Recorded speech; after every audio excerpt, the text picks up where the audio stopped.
BJ, BJ, I'm going. Okay? You hold the fort down. Well, hey there everybody, Kaye here in Tennessee on a hot, muggy Sunday afternoon, and we've got cumulus clouds going over that are very dark at times, and right now it's sunny and hot. I'm inside editing. I've got an osso buco, I think I'm saying that right, in the slow cooker for supper, and I'm getting a lot of little things done. And so I'm going to be editing, and I was just in my office, which is right there, and I looked out the window and I saw all these little green sprouts coming up, and I thought, you know, I need to get out there and check on them, because I thought, you know, they haven't even come up yet. And then I also thought, I've got to explain to you why I'm growing corn. So stay with me. Okay, you know, the side garden beside the house has had a complete makeover. It's been re-fenced. The corners have cedar posts, 4x4s, cedar posts in concrete. So that gives a lot more structure to the fence, because when you have T-posts on your corners, you've always got that pressure pulling it. It's sort of like, it reminds me of orthodontics, you know? Every time you bite, you push your lower teeth in, and unless you have a perfect bite, you're always pressing those teeth in. Same thing for the netting. And you look out and everything looks really nice after you do it, and then a week later and the posts are starting to come in. And so it was Randy's suggestion to put the corner posts in cedar and also the door frame, and that's what we did. Now, because it's taken a while to get this garden together, it has been tilled like 3 times, because, you know, we did the ditches in March.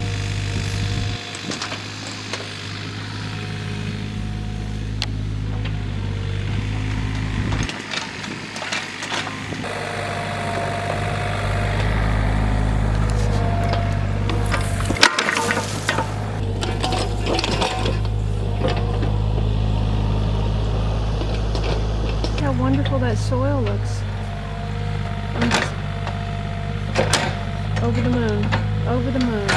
And he moved all of this soil, dirt from clay mainly, over from the berm on the other side of the garden over here. We shortened the garden so that to accommodate for this ditch here, which does take out a lot of water. Okay, this is absolutely ridiculous.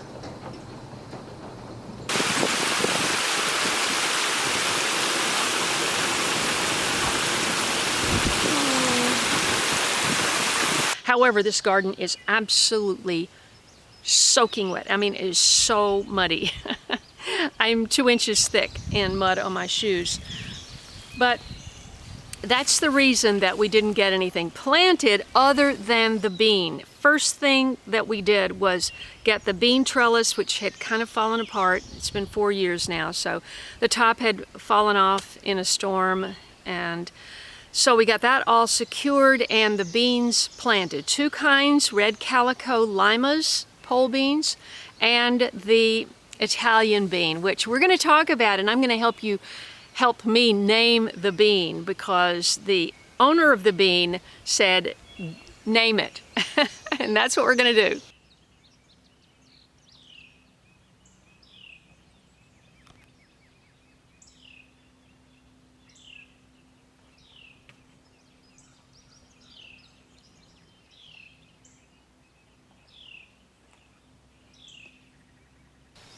Okay, so then the beans were coming up, and then we got all of the netting up, and, you know, the T-posts and the netting after the cedar posts, and then that was coming up, and then I decided to put in this cattle. I had one other cattle panel that was not being used over by the shop.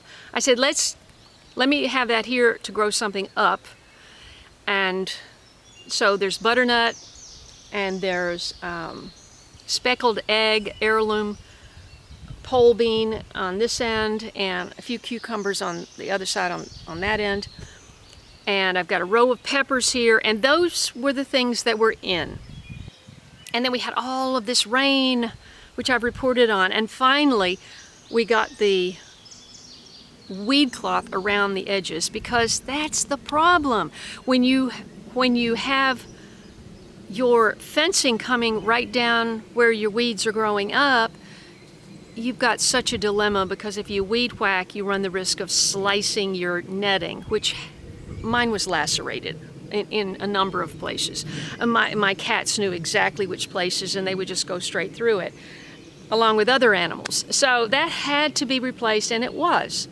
So that all got done. And then I thought, okay, Kaye. When I started gardening in 2012 and started my channel, I did a 3-part video called Corn, Tomatoes, and Watermelon. And I started each one saying, when you grow up in the South, there are 3 things you have to grow, and that is corn, tomatoes, and watermelon. Now, I have since added okra to that, because since I've been here, I've absolutely so fallen in love with okra that's absolutely, it's got to be 4 things. And so I thought, okay, you said you weren't growing corn because of the raccoons. Okay, well, raccoons can get in this. They can get in this, no problem. But Randy made a suggestion, and I'm going to try it. And I was already thinking about it, and I thought, you know what? That morning I said, I'm just going to put in 2 rows of Sweet Luck corn. That's the corn from my friend over in Baxter. He's worked on that corn and developed it over 30 to 40 years. And I came out with my Haas row setter, and I laid down 2 rows. I said, I'm just going to plant 2 rows. 2 rows. I was thinking I'll put in 3. And the row setter is so perfect, because you pull in 2 rows like this, and you don't even have to, if you get those 2 rows where you want, then you just put your right point of the row setter in that groove, and you come right down, and now you've got your 3rd mark. And so I did that, and I'm going, I still have room for 4. And so I did 4. I wasn't planning to do that much, but I had just enough seed to do that with me. And so I well, take a look. I'm going to just really speed through this, but this is the process of getting the corn planted that morning in 55 minutes.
Okay, that's too low. It's supposed to be here. See, this water is supposed to go down through here and not around the memorial garden entrance. But look what's happening over here. This is not good. Where is this water coming from?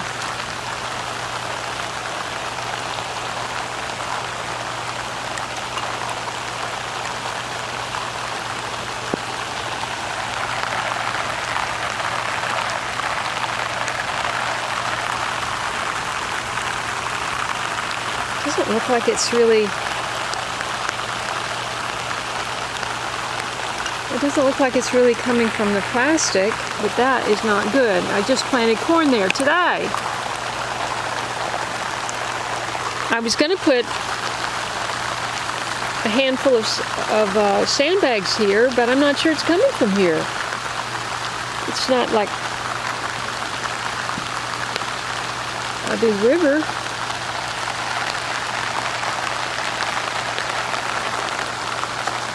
I mean, this is working because it's diverting a lot of water that would go in there.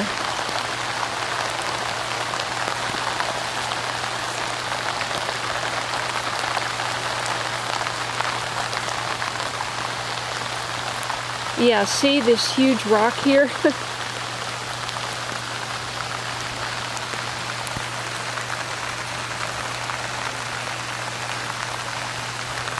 Okay, so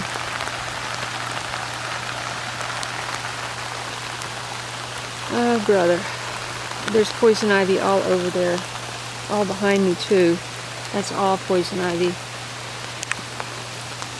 Well,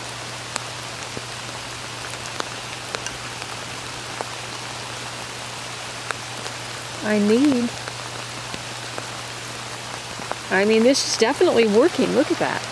That ditch. It's definitely working. But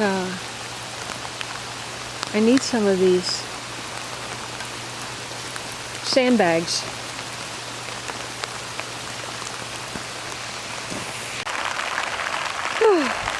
I don't know if that's going to make any difference, but at least it's something.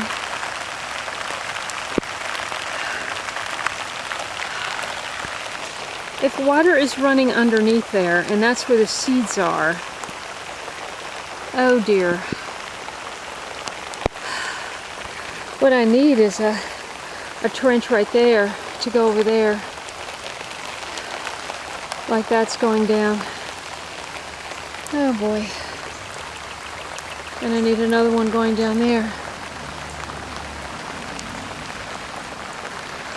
But I'm wet. Okay, so now you've seen how I did it. And this is a, like I said, 10 by, can't remember if this is 10 by 33 or 10 by 50. Oh, well, it's, let's see, this is 40. So yeah, I guess it has to be, well, I don't know. I don't remember which one. There are two brands, and one is 10 by 33 and one is 10 by 50. So I just had enough. I couldn't believe it. I just had enough to cover where I planted the seeds, like 2 inches. It just hung over 2 inches. And I thought, okay, just, you know, I'm always trying to find rocks to pin everything down, right, from the wind. And I had all those T-posts sitting over there. And I go, Kaye, just put the T-posts down. And that'll pin down, I say pin. I don't mean pin, I just mean hold it. That will hold the edges down better than a rock here and a rock there. And then you don't have to, you know, lug rocks around. So that's what I did. And so I just got that done, and I forgot about it. And I thought, well, it's going to be 5 days before I even have to think about those sprouts coming up. Well, take a look. When I came out here, this is what it looked like.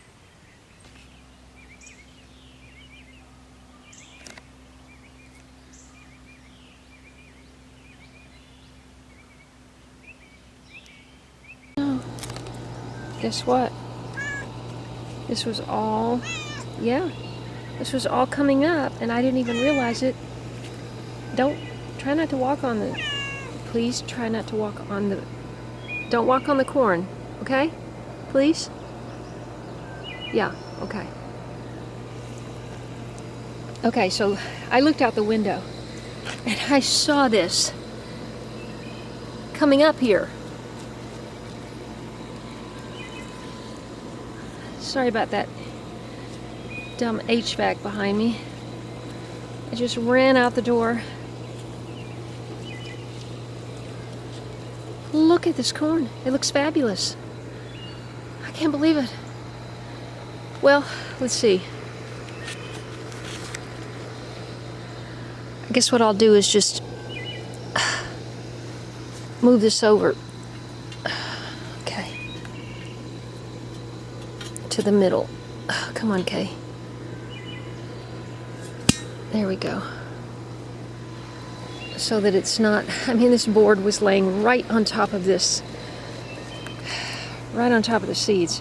If I had reduced the Haas row setter just even a little bit, one notch, I could have gotten this closer together. This is so muddy, and this is going to take some major hilling up and all of that stuff. But when I came out to do it the other day, I had a doctor's appointment, and I said, you know what, and it was going to rain after that, and I just said, you just barely got time to do this, Kaye. Let's get it done, and then we can do the, but it's, oh man, it's so wet. That is just pure mud under there. Oh, and look at the ants going wild, just looking for a place to do a anthill. Oh yeah, oh yeah. And this up here, yeah, I was afraid of this, because this is the, right here is the big spot where I have water standing. Something's got to be done about that. And I had a feeling the water was going to come down through here. And I don't even see any corn up here. But hey, I've got seeds. That looks green. Does that dirt look green? It's been so much water. It's like got algae. Tell me I got this past. Oh yeah, okay, so the top starts there. So I got this way up here, that's good. Well, actually that one starts there, but we're good here. And we've only got one little crabgrass starting there and there. Oops, look, this brick is right on top of the, oh dear. You believe that? Oh well. Corn ideally really needs to be that far apart anyway. Okay, oops. Yeah, see, this cover was just about a foot too narrow. And I was in a rush. Okay, this one is, yeah, that's good. Okay, all right, well, you know what? I'm just gonna leave it. I was gonna take it off, but I'm gonna leave it. Let's see about this middle one though. That should not be like that. And look how this blade, if I step in there, I'm gonna put, oh, look at my mud. This blade rips. This blade on the T-post just rips. Okay. Well, I guess it didn't block too much. Oh my goodness. Look at this corn coming through. It's just gonna pull right out when I try to take that off. Oh well. It's just one, right? Look at that. Muddy footprint. Look at this mud. Ah! I'm trying not to complain because I know later it's gonna be very, very hot and dry. You know, these peppers are coming along. There's one missing here, two. But still, this is the Aji mango. And I seriously need some compost and hay around those. And look at these fantastic beans. I don't see a bean yet though. I see flowers up there. and I don't see beans yet, which is fine with me. I am in no shape to start preserving beans. This is the Trombacino. Oh yes, I am very excited. 3, 2, and 2. No, 3. Okay. That's awesome. And then butternut out my ears, so can't wait. All these, including these over here, are mushata. I'm going to be talking more about that. Whew, we have got to knock down these weeds and get down some more weed cloth. So that HVAC was going while I was doing all that, because I literally ran out the door with my camera, and I just didn't want to miss this is the end of the day here, and I didn't want to miss that. And I thought, you know, I've got to tell you what's going on, because I've been saying for at least 2 months that I wasn't going to grow corn. I gave up. The raccoons win, you know. And so, but Randy said that he had real luck with coyote, is it coyote? No, bobcat urine. And so that I'm going to try, because obviously they can easily get in here. They wouldn't even have to exert themselves very much to get in here. So without a dog, which I don't have, that's the best I can do, and I am going to try it. And I also saw another hack, which I'll talk about as this progresses. If I get ears of corn before they're developed, I have another trick, and it does not involve putting grocery sacks around each one like I did last year, because they just rip those right off. They go up the stalk, break the stalk down. You know, they go up it halfway, they reach up halfway, and they pull the stalk, and it breaks in half. It breaks halfway, and so they've got the corn down here on their level, so they can just munch away. You know, they are smart. And so I had grocery bags wrapped around everything. Well, they got into that. Come on, Kaye. So anyway, this is what's going on. This is why I'm doing it, because if I didn't have a big garden next year, I wanted to go out with some corn this year, especially since I have a possibility of keeping the raccoons out. And so that's why I'm doing it. That's what's going on. Thank you so much for watching. That little perch right there in that window is where, she can look out that window, but there's another window on this side. And that is where Patch, I have a stool and a pillow there, and when it's not just completely muggy and hot and just everything, I raise the window about that much. It's got a screen, and she can watch things going on, feel a little bit engaged with what's going on outside, and then when I see her, I can go in, and you know, it's great. So that works out great, and I'm liking that, and she's happy. And take a look.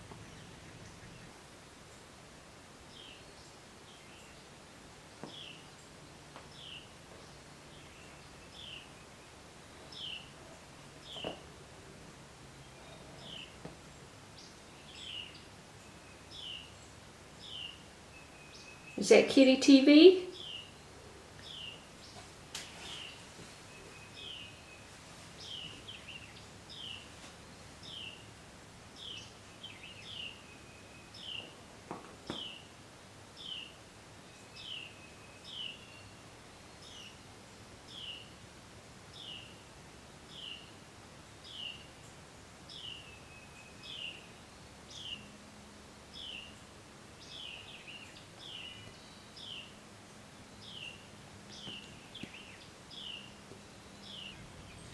So I just wanted you to know what's going on, and I'm so grateful that you're here and watching. And if you haven't subscribed, I hope you will.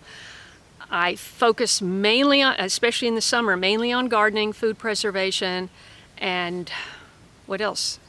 Cooking one-pot meals, something easy. You know, it's so hot, and I'm still starting seeds inside today, and it is June the 15th. I know that's crazy, but I'm doing it anyway because I'm going out with a, if I'm going out, I'm going out with a bang, okay? Thanks so much for watching. I hope you subscribe, click the bell for notifications, scroll down and click all so you won't miss an episode. And I'll see you Saturday mornings at 9 a.m. Central Standard Time for a weekly garden update. Or a weekly update, whatever's going on. See you then. God bless.